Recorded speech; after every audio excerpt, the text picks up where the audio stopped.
Hey, what's up? It's Double A Ron and Canadian Camo, and we are Youth Nation. So right off the bat, some of you, if you're here from my gaming channel, if you're here from my K-pop reaction channel, thank you for checking this stuff out. We really appreciate it.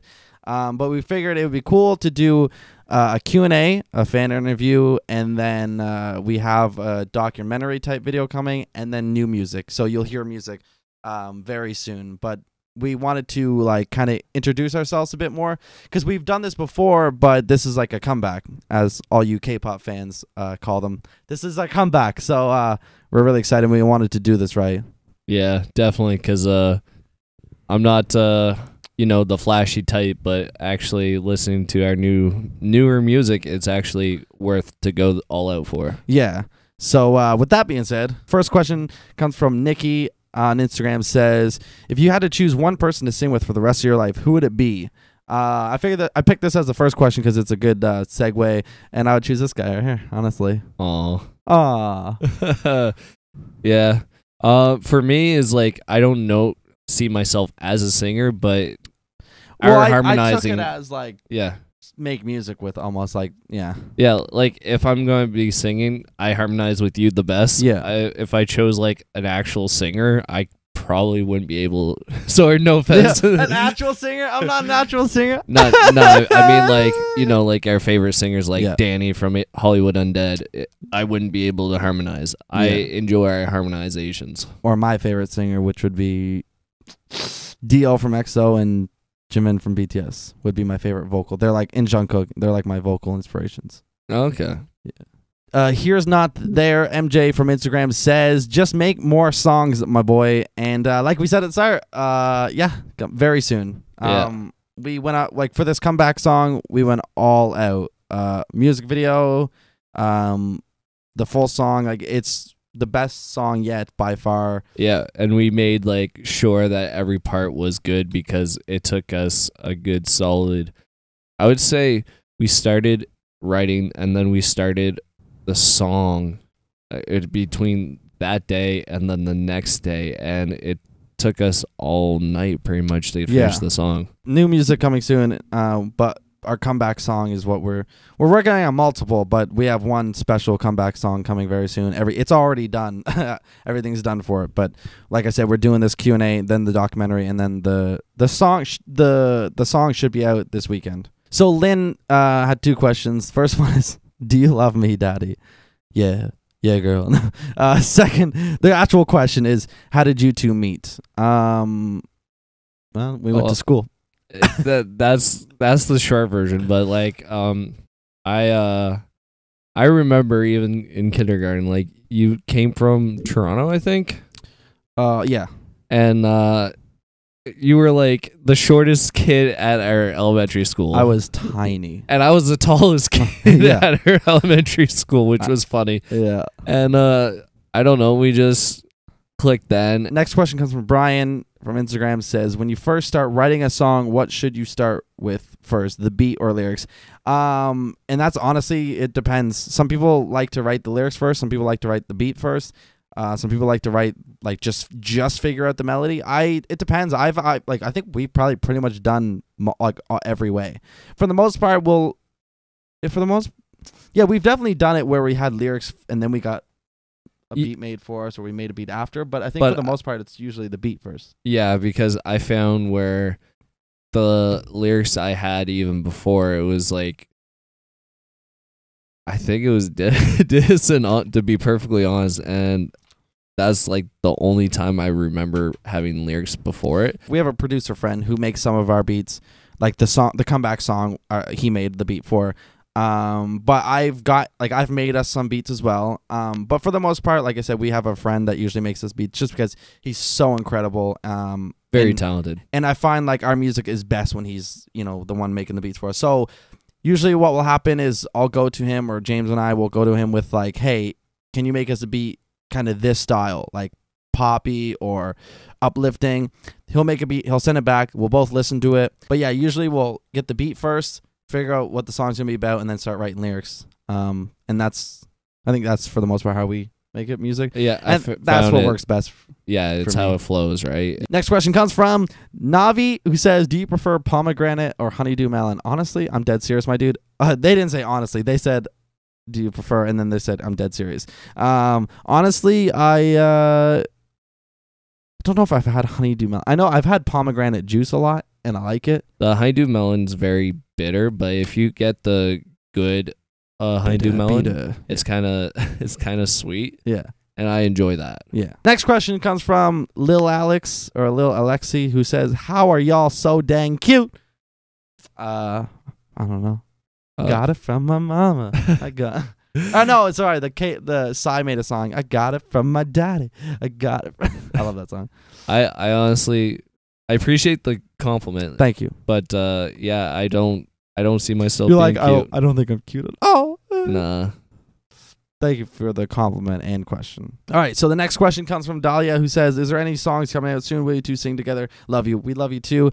And yes, like we said earlier, She Global. Yeah.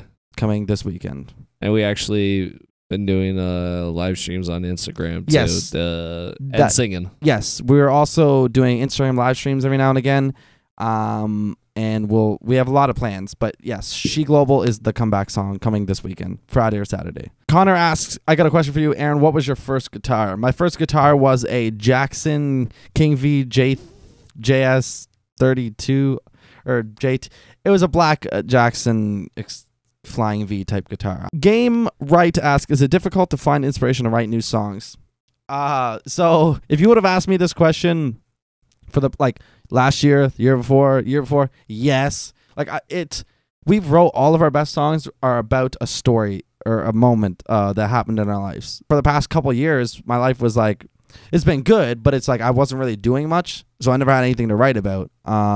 So I couldn't write anything good. Yeah, especially when we bounce off each other too. Yeah. We each have different, a different past, but at the same time, when we're writing music, we're like, I want to incorporate this from my past, but how am I going to do so? And we help each other as well with lyrics and arrangement of songs as well. So there's a part in She Global where I wrote, and I was like, "Oh, it should go here in the chorus." But he was like, "Well, you should try it at the very end." So I moved to the very end. I was like, "Whoa, that sounds way better." So that's we inspire each other definitely as well. We help each other with the writing process for sure. What made you want to make music? Asks, or by Boss Fatwood or BO55. I know that anytime I was having growing up, when I was having bad days and stuff, I'd always listen to music and it would always help me out. And I would always sing, but it, you know what I mean? It wasn't, I never actually started taking it serious, but it was just the fact that how much music can change and help people, and it's universal too. It doesn't, you don't even necessarily need to understand the lyrics. And it's just seeing the impact it had on me and how much it made me feel better. I was like, I really want to do this. And now I have a tattoo on my arm of a guitar fretboard. So music is the most important thing in my life. Before I moved back, I wouldn't even think I would be in music, because I used to be, in a bad place writing just poetry just to get my memories off the table. And I would show it with some people, and they'd enjoy it, and they're like, "Hey, you should make songs." And I never took it too serious. And then came back. We did something. No, it was the freestyle on the bus. Oh, on the field trip, yeah. For people who I want to do music, but I can't sing. Neither one of us was born with talent, musical talent, that's for sure. I sucked at singing. I was mediocre at rapping, and mixing, I was terrible. I couldn't do anything. I say for me, the most improvement, my singing was so terrible back then. Even friends who were nice about it, they're it was I could not sing, but it is something you can learn. Talent, yes, there are people born with talent, but you can become just as good as them, if not better, by working hard. You just got to work towards it. So yeah, and it's I seen myself in 2011. I couldn't harmonize with Aaron. I couldn't even sing, and I would always try. I would try and try, and people were like, "James, just why are you singing? You should just stick to rapping." And then I don't know. I just hit one. I kept on going and kept on going. Well, that's why I always encourage you to keep on going too, because I know from me personally, I was like, man, I was improving so much as time was going on. So I was like, it's possible. Like you can literally start off like me sucking, and so that's why I was always like, defended you when people were like, why is James singing? It's like, and I've seen how like your vocals are powerful. Like singing. I started out as such like a kid voice. Oh, I was young, 17. Yeah, or 16. 16 years old. Yeah, I used to sing like this. I was like, oh my god, like really like weak and young voice sounding, but then your powerful vocals with my breathiness, it worked good. So dedications like was the key factor for both of us. How long, Maria says, how long has it been since your last song came out with them? We were talking about this the other day. Cloud 9 was the last original. Yeah. Like original or hollow. I think it was between the two, because I think I did my hollow verse before Cloud 9. Cloud 9 was uploaded, June 7th, 2014 and June 30th. So technically the last video of ours was June 30th, 2014. So Ashley asks many questions. First, why are you so cute? Again, I don't know. Yeah, I honestly don't think I'm cute. I guess time. Talk about glow up. Second is most memorable song you've ever performed or written. I know my most memorable song. The performing, I have to say, if it's the hook that you're doing, I think Always There For You is always my favorite one when we're me and you. Yeah. With your vocals on the chorus, but I always enjoyed I Will Go. Yeah. Oh yeah, I think I Will Go, we did it. We performed it tighter, like better. But most memorable, I think Always There For You, because it's like we've auditioned for things with that song. We performed it the most. We've auditioned for things with that song. It was the first song, like literally our first ever show in Ontario. We opened with Always There For You, and then it was from that show we knew that it was like the crowd favorite at every show. It was always our opening song. And yeah, like, it was our tipping point to figure out this is the kind of music we need to do. It was like, I remember the Mod Club, I was talking to you afterwards, and I'm like, because I think we did a rap rock song too. I'm not too positive. Too Late to Save there. Yeah, All or Nothing. And then I was talking to you, and I said, I think our hip hop / pop or semi K-pop now, pop. Is our better music, and we got the most reactions to that. We tried when we started out, we experimented so much. At first we were still a little bit, I think a little bit in denial, and that's why we still kept performing songs like All or Nothing and stuff. But it was when we started to see like the crowd responding to the pop stuff, and it was like, and then we realized like watching back, it's like, okay, our voices definitely fit like pop, K-pop, hip-hop kind of sound, like, and then that's why once we figured that out, we started making our best music ever. Oh, Ashley also says, love you, keep smiling. Thank you. Love you too. Retro Phase asks, what's your most memorable moment being in a group? All of them are really good, but I have to say, when we almost got in a fight at the mall, and there's so many people surround us, and I even got messages from people I haven't heard from in like months. Yeah, they're like, "What? Why you guys got kicked?" And I'm like, "There's a situation you just don't know." There are so many good ones, like parties, the mall thing, driving middle of the night with the girls at the sunroof. Yeah. So many good times. Do a Lover asks, who is your favorite artist and why? I switch a lot, but currently my favorite would be BTS and EXO. But if we're talking non-K-pop, it would probably be like Jason Derulo, Charlie Puth, Khalid. I really like Logic, Machine Gun Kelly. For me, I listen to a lot of music, but I'm not, don't get me wrong, not a fan of mumble rap, but I do enjoy some mumble rap songs. Yeah. I also enjoy Tekashi 6ix9ine, even though he's a shitty person. I'm gonna edit that out. I'm gonna just put in like, I also enjoy Youth Nation.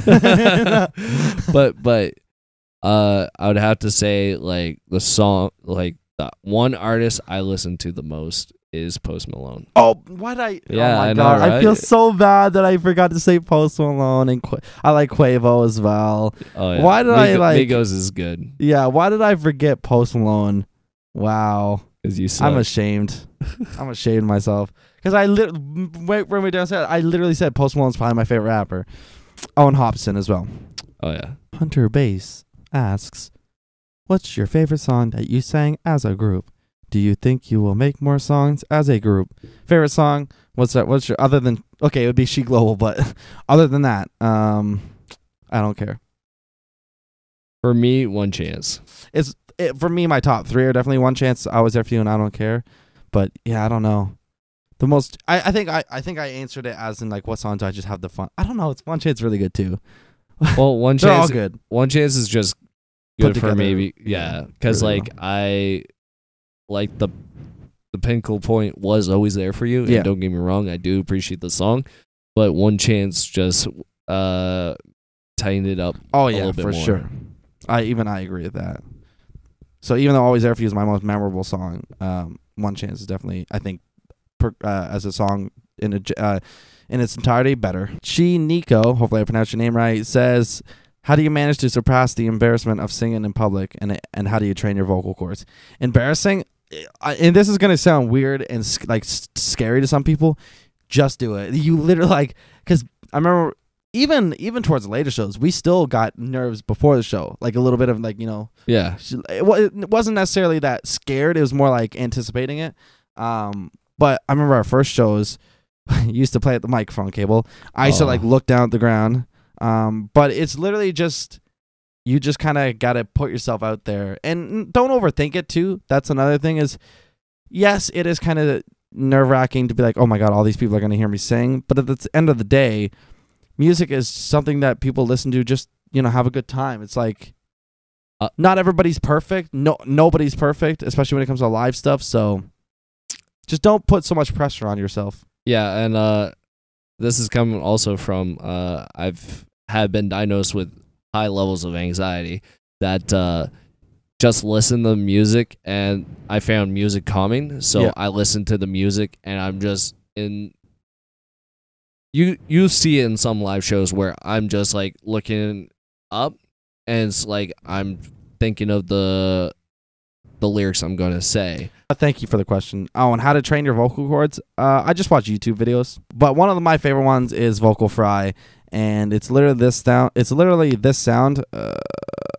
But you use it to like transition in between notes, like so you're like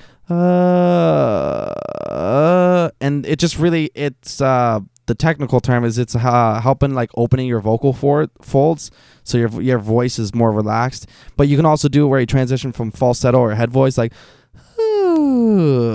down into that. Will you marry me? So Vocal Fry, if you do the transition from head voice down to the vocal fry and then back up, it just makes it so you can hit those notes really easily. Dominator asks, how many songs did you create? What were their names? A lot. Some of the names were Dissin, Dream Big, Nation of Youth, 24/7. Oh, let's not name our old crappy ones. Okay, How about start I Will from Go, Shadows, Always There For You, Hurricane, Missing You, Cloud9. Cloud9, One Chance. Did we say One Chance? No, Hollow. Damon Fox says, hey Aaron, what's your favorite new song in 2018 so far? Fake Love by BTS. Anything with Post Malone. Layla says, love you, Aaron, handsome as ever, I see. Thank you. I want to know if you plan to keep uploading on this channel. She's speaking about gaming videos. I just broke my leg and need some more Aaron in my life. Stat XOXO. Yes, I will. Alpha Queen asks, what programs do you use to make your music? So, Only one program. well, I mean, you have FL Studio, Producer Edition. Yeah, I just need to Learn it. figure it out. Yeah, Mixcraft Pro Studio. Just because it's what I know best, so. I don't know how to pronounce your name. Why Nolo TV asks questions for James first. Says, so there's the video of I say send nudes as a joke at the as end. a joke, and one, would I send nudes back? And the answer is definitely. Number two, How do you get rid of I would say it's supposed to be nerves, but nervous. Yeah. When performing. I honestly, you can't get rid of them until you're on the stage and you're actually in the moment. Number 3, what would your last meal be? I would have to say, wow, that's a tough one. There's so much. What's one thing I enjoy? I would have to say cherry cheesecake. It's not a meal, but like a full meal, I would say maybe shepherd's pie with cherry cheesecake for dessert. That's good. What embarrassing, funny moment would Aaron say about you?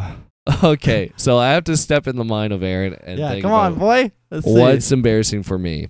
LMFAO, where I was wearing like pink shorts.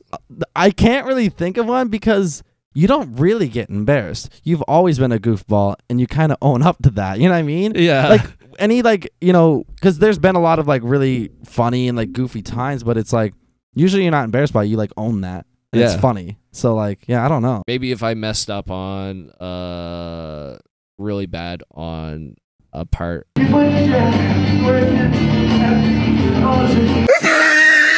She also asks, I think you're a girl, hopefully. Whoa. Yeah. What do you consider attractive? I think this is for both of us. What do you consider attractive in a person, both physically and personality? My answer is their eyes. If they look at you a certain way, like, they have that glow. Oh, you just answer. Okay. They have their glow, and you can tell a lot of people about their eyes. You can smile with your eyes. It's super weird, but when someone's happy and you see it, and you look at the girl and she's very happy. You just made me realize what my answer was, because it's funny because I talked to my friend Anthony about this. It's a nice smile. That is definitely the most important because, like, because obviously if you're with someone, and especially if you're kind of like funny and goofy like us, you make them laugh a lot, and it'd be kind of like, it's nice if they have a nice smile. So when you're making them laugh and smile, like, personality. She has to be chill with like how I act, because I can embarrass people. I've known that because I am an embarrassing person, but they have to be, understand where I'm coming from in certain situations, because I may joke and sometimes it may go, not to the extreme fire, but enough to be like, okay, whatever. You know what I mean? Yeah. But because like me and you, we joke a lot and we just laugh at random things. Yeah. And a second thing has to be, it has to be loyal. She loyal. For me, as well as personality-wise, trustworthy and a sense of humor. Like, not always so serious all the time. What would your my last meal be? Probably Chinese food. I love Chinese food. Oh, Chinese food is good too. It is, man. What would your friends say is the most embarrassing moment together? I can't believe you've done this. Incident where I was way too drunk and I was passed out on the road and I puked in your car. Yeah. So I guess that could be considered embarrassing, but I was never really truly embarrassed about it. All right, the last question comes from my dad, who says, "It's great to see you two back together and making more awesome music. My question is, where do you see yourself in 5 years? Hopefully touring the world with Youth Nation, making music and making dope K-pop reaction videos and making dope gaming videos." Yeah, I'll have to say make a living on, our music and possibly be streaming, because I am a streamer. I can't do the whole video thing because I'm not that creative. But make a living off those two things, I would be pretty happy. Chic Global coming out soon. This weekend. I hope you guys enjoy it. I do. I'm Double A Ron. And I'm Canadian Camo. We are Youth Nation. Thank you so much, sincerely, for all the questions. We really appreciate it. We're wrapping this up because my camera's almost dead. And bye.